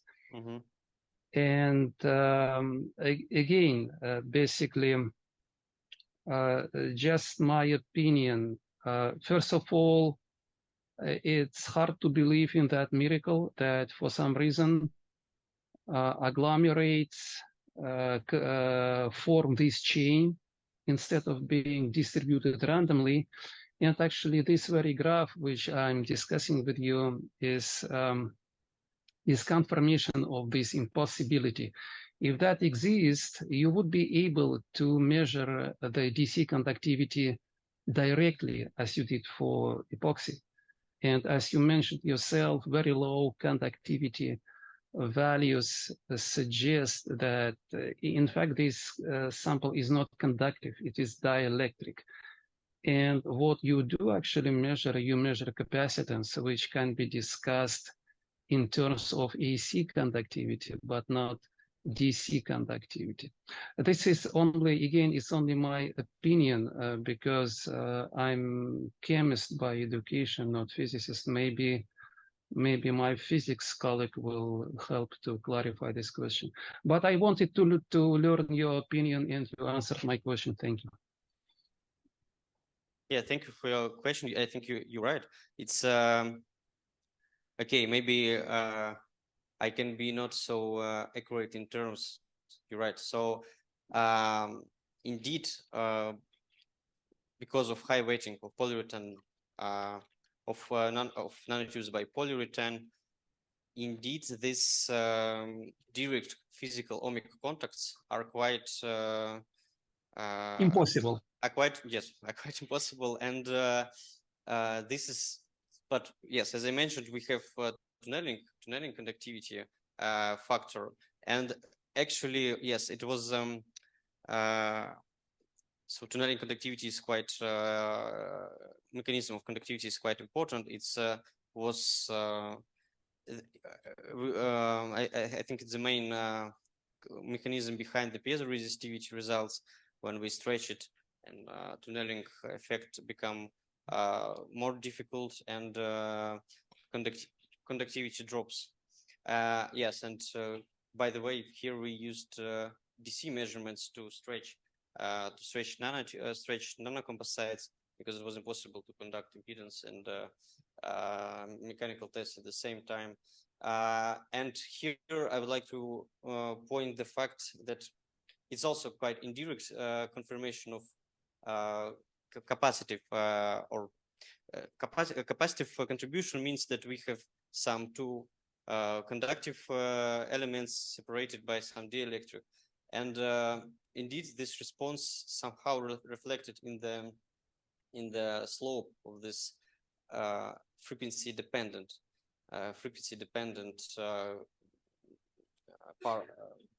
region of conductivity dependence. It is Ilya, sorry, I interrupt you just to save everybody's time.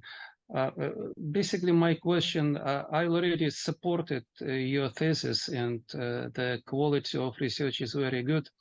And this little question was my only concern. So basically, my only question is, maybe where you put sigma DC, maybe this is not very correct notation for this very data, and maybe it should be replaced by something different. Because why? Because in fact, there is no DC conductivity in this sample, and you obtained this data, you mean just by approximation, by similarity with epoxy samples, which you previously measured. Yes, you're right. Mm-hmm. Yeah, I agree with Thank you. Thank you very much. I agree with your comment. So indeed, some different terms should be used for DC conductivity and for conductivity to the lowest frequency. You're right. It could be different things. So yeah, I will use this comment for my next studies. Thank you so much, Professor Daimiev. Yeah, thank you for interesting questions and discussion. Okay, we go to the Professor Zhu. Professor Zhu, do you hear me well? Yes. Yes. Yes. Do you have any questions or comments? Yes, I have two questions. Okay, one welcome. asked Ilya Novikov, and also for the second part of work, you showed the EMI shading value is about 20 dB per millimeter for the sample with 0.01% loading. So can you go to that page? Could you repeat the number of page, please?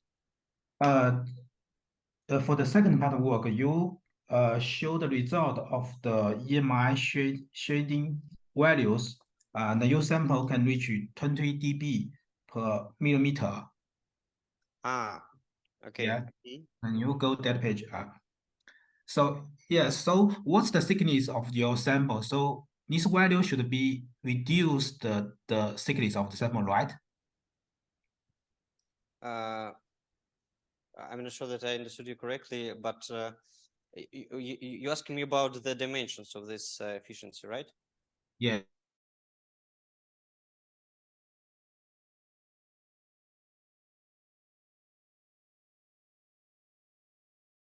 Yes. Okay. How orders of magnitude the transmittance drops. So propagation of electromagnetic waves through the sample drops. And why I used such decibel divided by millimeter, because this efficiency definitely depends on the thickness of the shielding layer. And for some samples, shielding efficiency was so high for the highest concentration of nanocomposites, and this is why I needed to prepare thinner samples to compare with, and this is why I needed to compare the results calculated between each other, taking into account the thickness. So, I think this number is more illustrative, because like general, it's like for conductivity. So general for resistance, it could be very low, but just because of geometry of the sample, and here the same, I think. So this is why I used decibel divided by millimeter of sample thickness. Okay, so from the image B, I see you also have the sample with the 1 weight percent. It's almost reached to 400, right? So it means if your thickness, the thickness of your sample is 1 millimeter, so the EMI shading value can almost reach to the 400 dB. Yes, you're right. I think you're right. Yes, I think I just chosen this value to demonstrate because to demonstrate how fast shielding efficiency grows with nanotube concentration.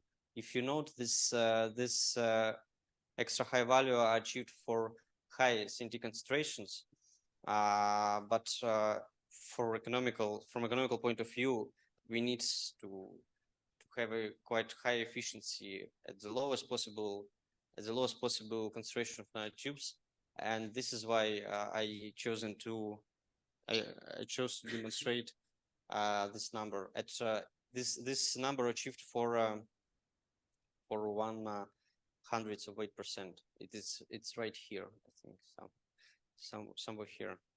Yeah. Okay, and for your first category, you prepared the transparent conductive film, and for the second category, I noticed because you the loading of the single word carbon nanotube is so low. So, for example, the sample only 0.01 with percent. So, did you notice that the film is also somewhat transparent?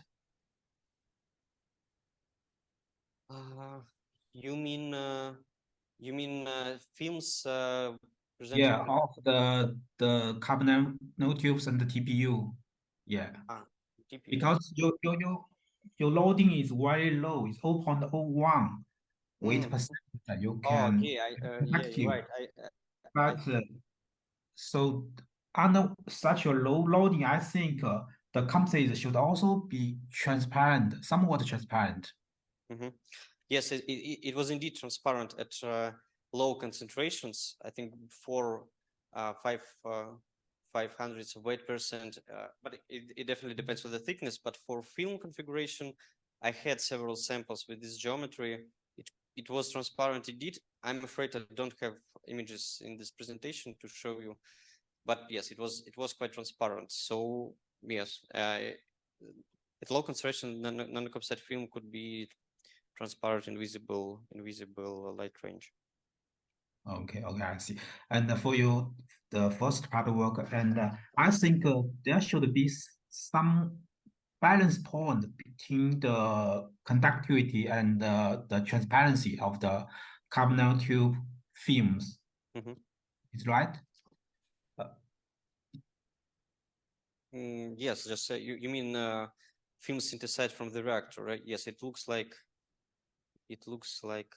yes, like this. So they are or maybe it's better seen here. So depending on the thickness, they are different in transparency. And for before 1 micrometer, their transparency is quite high. So we can synthesize films with different transmittance, starting from 98, 99% up to completely opaque samples like here. But usually we use 90% transmittance because it's needed for industry. Okay, I see. Okay, that's all. Thank you. Thank you. Thank you very much. Thank you so much, Professor Zhu. And we go to the next step or defense. It's question from the offline, from the audience. Do we have any questions, our dear guests? No? Okay, please, Vasily. Could you use mic? For online audience. Yeah, Professor Vasily Fedotov, Photonics Center. Ilya, I have a curiosity question. If you go to slide number 14, and yeah, apologies in advance if I missed that during your talk. I wonder what is the nature of those absorption peaks on the central graph? Yes, this is a good question. Indeed, I didn't comment much about this. This origin of this peak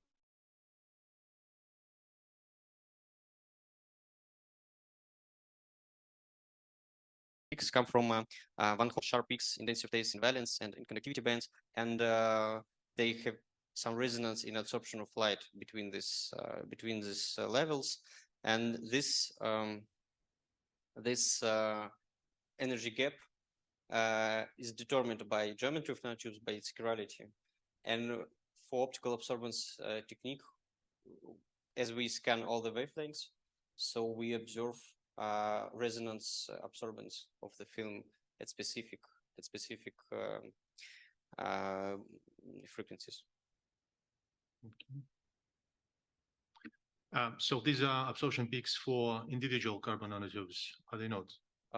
Yes, but they are all contribute to this, and nanotubes with similar diameter and chirality distribution have similar position of these peaks, and they are summing up in one like quite broad peak, as you can observe here. Because for instance, for sometimes we can, I believe I can even show you. Sometimes synthesis, we can synthesize two-dimensional, two bimodal CNTs with two different modes in diameter distribution, and it results in two different peaks of absorption. So this peak position is dependent by chirality and the sequence by diameter of nanotubes, and we use it to diameter estimation because it's like the most universal technique for this. Okay, thank you. Thank you. Thank you so much, Professor Fedotov. Okay, and we have question also from online audience. As I saw in the slide 18, there is a decrease in the yield diagram after a specific percentage of hydrogen concentration. What happens in this specific concentration of hydrogen? Thank you in advance. Okay, thank you for this question. May I know to whom I will answer this question, because I can see.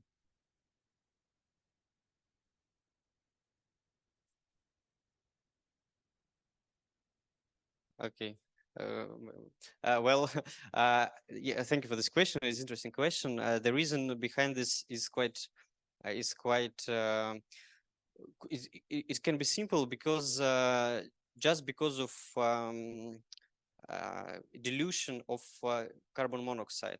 If you note, this concentration is quite high. It's logarithm, it's log scale. So this concentration, when it drops, it's around 30 volume percent. So it's a very high concentration. It's even two gases mixture. Even it's not like addition. It's two gases, and at such high concentrations of additive, which is hydrogen, the concentration of carbon feedstock, carbon monoxide, decreases significantly. And the reason is just not enough carbon in the system to produce nanotubes. And it was, I think I have additional slides for this. if we just dilute this reacting system by nitrogen, which is neutral gas, which does not interact with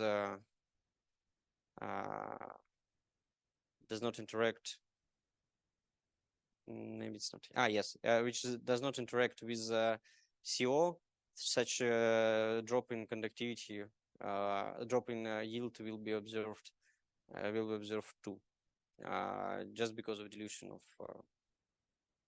of carbon feedstock. Okay, thank you, Ilya. Thank you. And then we go to the next step. It's works of the supervisor and co-supervisors, and flow for Professor Nasibulin. I think you will share your opinion and Tatiana's opinion, yeah? Because I don't think you are online. Okay, yeah. Okay. So, dear chair, dear jury members, dear colleagues, family members and friends of our candidate. So I'm very happy to be at this stage of the performance and achievement by Ilya. It's really a great pleasure for me to say a few words about him. So Ilya came to our group in October 2019, so which is exactly 4 years ago. That's this amount of time required for him to get this huge amount of work, so he actually obtained. Yeah, he came from a quite strong group from Moscow State University, from Department of Polymer and Crystal Physics. And so he immediately impressed me with his deep knowledge in various fields of science. So as an example, I could tell you about our first very close interaction during the course we are teaching together with Professor Krasnikov, so aerosol science and technology. So he selected as an assignment for 1 month the topic nucleation theory of nucleation of supersaturated vapor, which is actually quite difficult.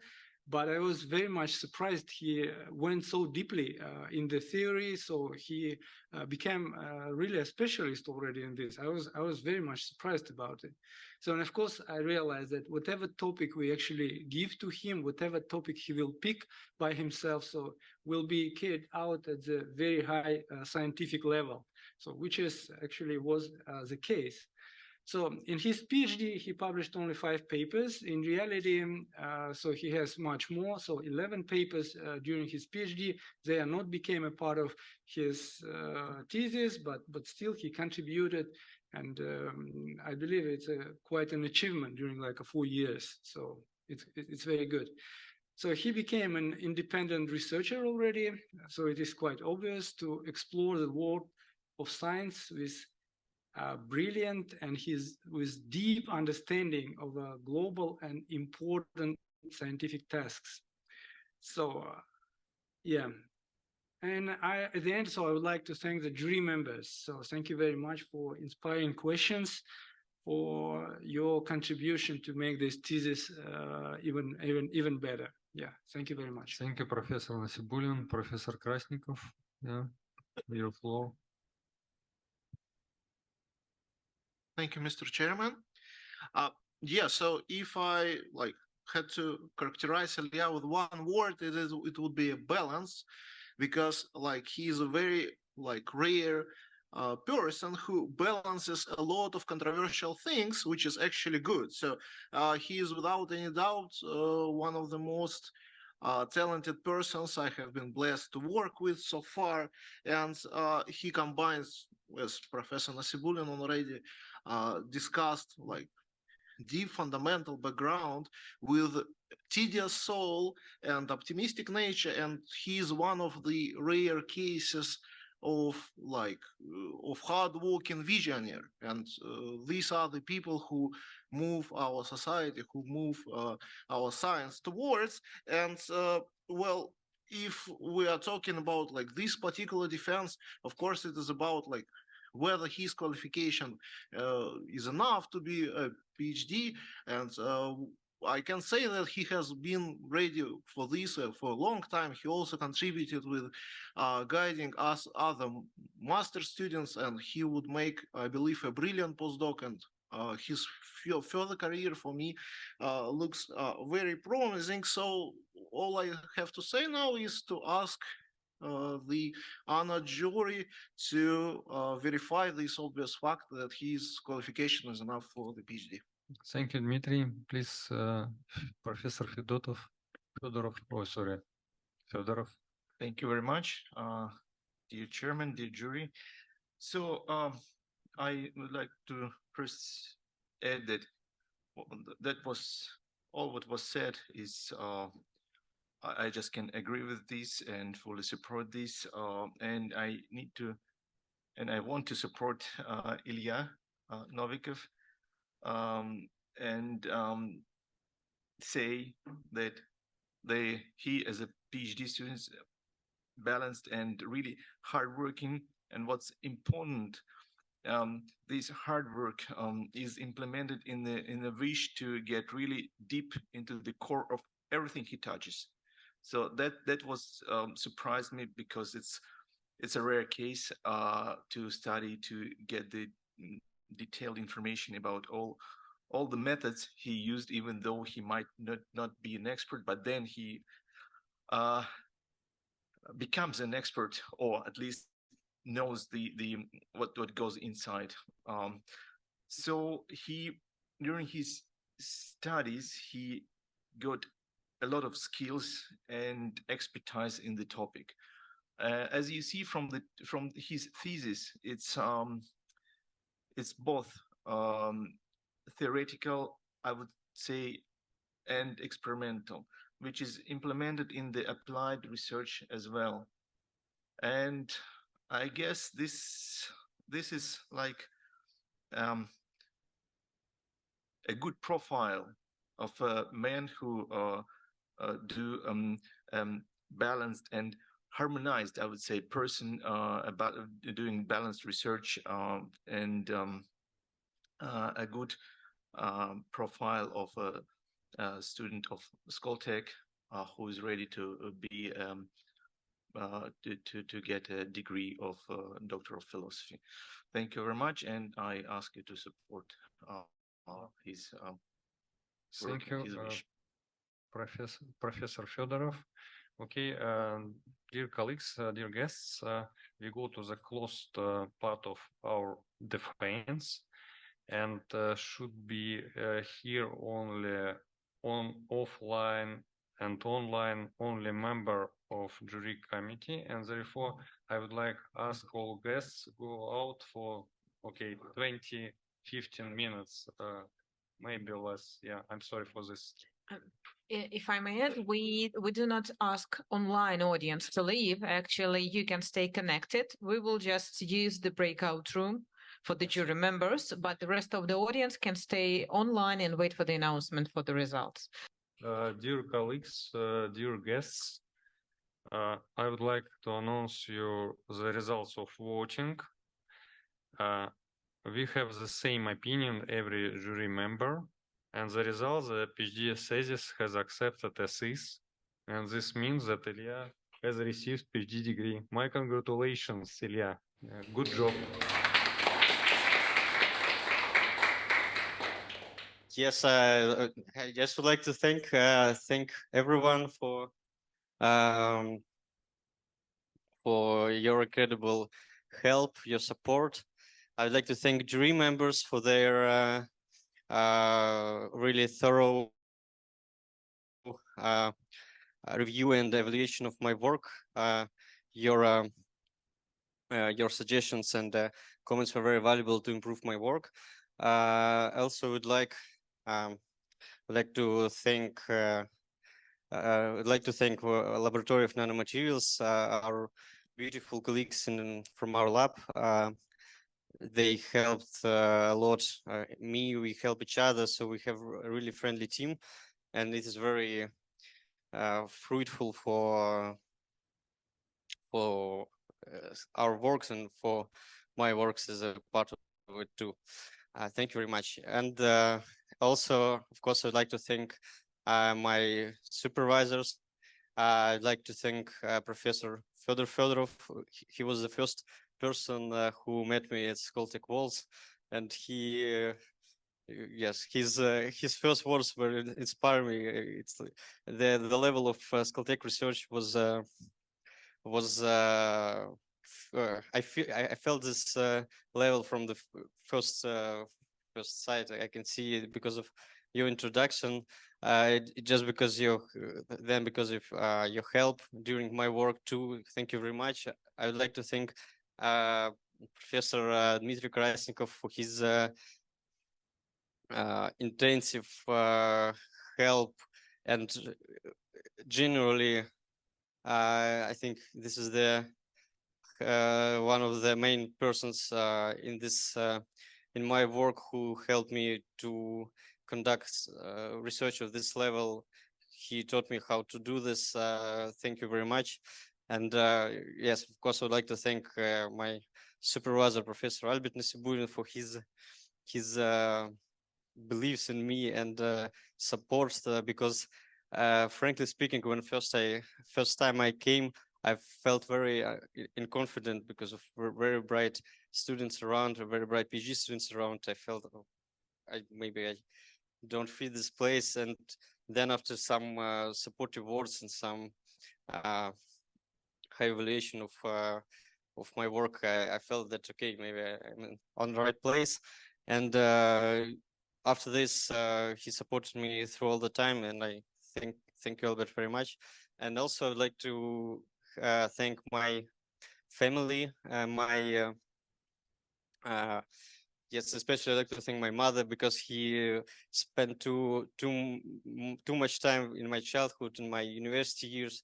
I think she's my first teacher in physics and math and all the stuff, and I think it would be impossible without her help. And also would like to I'd like to thank my other family members, my sister, my stepfather. They helped me a lot during all my life in this study too, for their love. And I would like to thank my bride. She's not here, but yes, she supported me in making decisions, in making important steps in my life. So I'm very grateful to her too. And I would like to thank my friends who supported me too very much. Some of them even arrived today from abroad to support me, and it means very much for me. Thank you, and thank you all for coming, for your smiles, for your support. This day is very happy for me. Thank you all. Thank you.